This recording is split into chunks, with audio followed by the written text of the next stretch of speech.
I think Greninja is a character that in Smash 4 was really slept on and was honestly quite underrated. He's a character that personally I love to watch because his insane combos, just the huge amount of damage you can put out, and the fact that he can space and also kind of go in at the same time. He's honestly a really interesting character.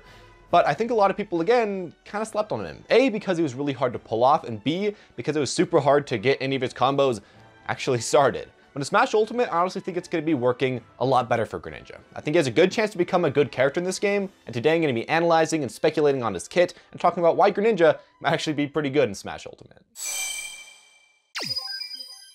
So the first thing I wanted to mention that highly benefits Greninja, that's a universal change for Smash Ultimate, is the difference that now you can use tilts out of dash. And this is going to be awesome, because as Greninja now, you can run up and up tilt. You can run up and down tilt. You can run kind of close and get a space forward tilt. You can do all these options that you couldn't do in Smash 4. And the thing about Greninja that's so awesome with his tilts is that all of his tilts are amazing. His down tilt is a great combo starter, can also combo into up smash for a really great kill at almost 90%. Up tilt, amazing combo starter, leads to his most powerful combos. Forward tilt, of course, as well. Just really great spacing move that's kind of hard to beat out.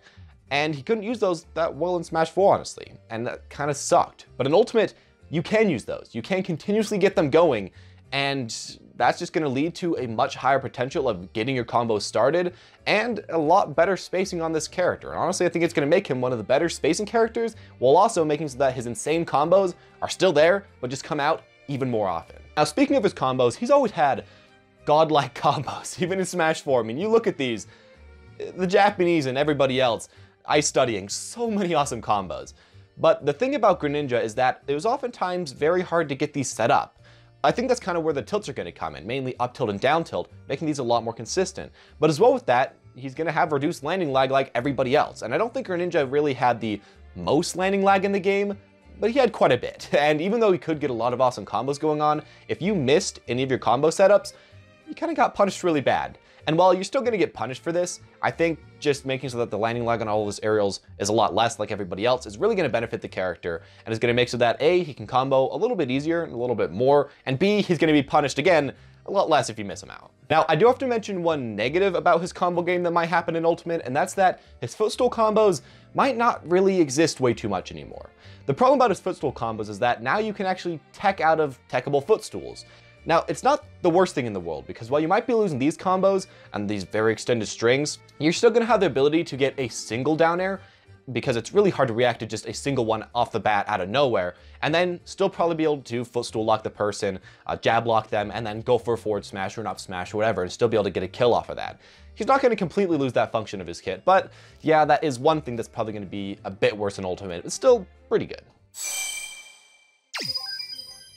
So I'd say in general, Greninja was actually quite a good character, and when you looked at him on the tier list, he wasn't bad at all, even against a lot of the best characters. Especially versus people like Mario. I mean, he even had okay matchups versus them, but the problem was that Greninja just took a lot of effort to get into without that much reward. And I think in a lot of cases, he was kind of like Ryu, where Ryu, you know, you can put in a ton of time, but you could probably get a little bit better reward by just putting your time into someone like Zero Suit Samus or Sheik or Bayonetta, and Greninja is just kind of this step down from there.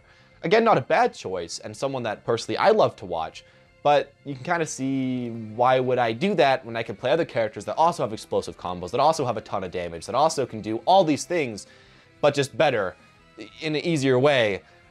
I think that was the really bad problem about Greninja in Smash 4, and I'm hoping that at Ultimate, he can still stay good, that he can still keep all that he has, but actually go one step beyond, so that if you do get great at him, if you do put in the time, you actually get rewarded a bit better in this game. Now, I can't say for sure this is what's going to happen, but personally, that's what I hope for Greninja in Ultimate. Now, the thing is, I'd probably recommend him, if he is a lot like Smash 4, to play him as a secondary, or as a main character with a secondary, because he does also have a lot of really awkward matchups. Some of his hitboxes just don't work versus certain characters. Some small characters can be really hard for you to do anything versus. Some people can just camp you out really hard, and that's kind of annoying.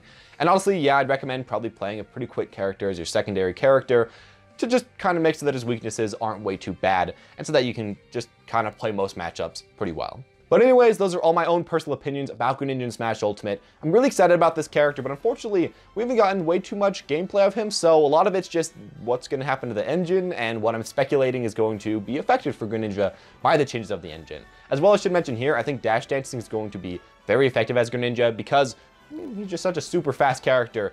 That's going to be great, but a slow grab might kind of weaken that a bit, so I don't know. We're going to have to see with that. Anyways, as always, guys, though, thank you all for watching. If you enjoyed, leave a like. Comment down below what your personal opinions are about Greninja, and if you think it's going to be a good character, or if he's just going to kind of stay where he was in the last game, where he's pretty good, but not the best. As always, guys, though, thank you for watching, and have a smashing day.